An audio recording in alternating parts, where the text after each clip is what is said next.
If you have ever wanted to turn your sandwich bread orange, this pumpkin-included sandwich bread has a slight hint of sweetness from some mashed pumpkin and a bright yellow-orange color throughout.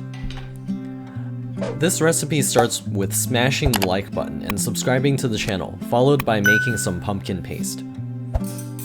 The pumpkin paste is made by fully cooking a pumpkin. We used an Instant Pot for 5 minutes with half of one of these small pumpkins, then mashing the pumpkin to form a mashed potato consistency paste. If your pumpkin has a drier texture, you will need to add water while mashing to get the mashed potato consistency that you see here. Then, to your stand mixer bowl, add 412 grams of bread flour, 40 grams of sugar, 1 teaspoon of yeast, and 3 grams of salt. Whisk this together, then add 100 grams of pumpkin paste, and 190 grams of water or milk, and 1 egg. I like to give this a quick mix with the dough hook to hurry the process along, but you can always let the machine do all the work. Set the stand mixer to knead this dough on speed 2 for 8 minutes.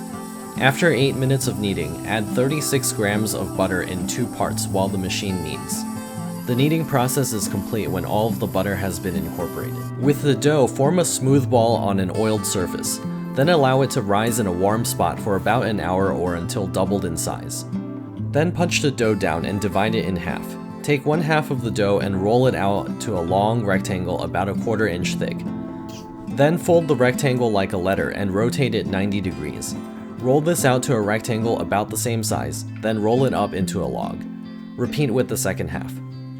Lay the logs inside of your baking container and allow them to rise for 30 to 40 minutes or until doubled in size. After the loaf has risen, brush the top with an egg wash and sprinkle with some sesame seeds. We baked this bread in a bread machine, so it takes about 40 minutes. If you wanted to bake this in a 350-degree oven, bake for about 30 minutes. After the time is up, allow the bread to cool before slicing to reveal a bright yellow-orange interior on your bread. Unfortunately, I have no idea what happened to the slicing footage, so all we can do is stare at the top. And with that mishap over with, we hope to see you in the next one, when it's time to eat again.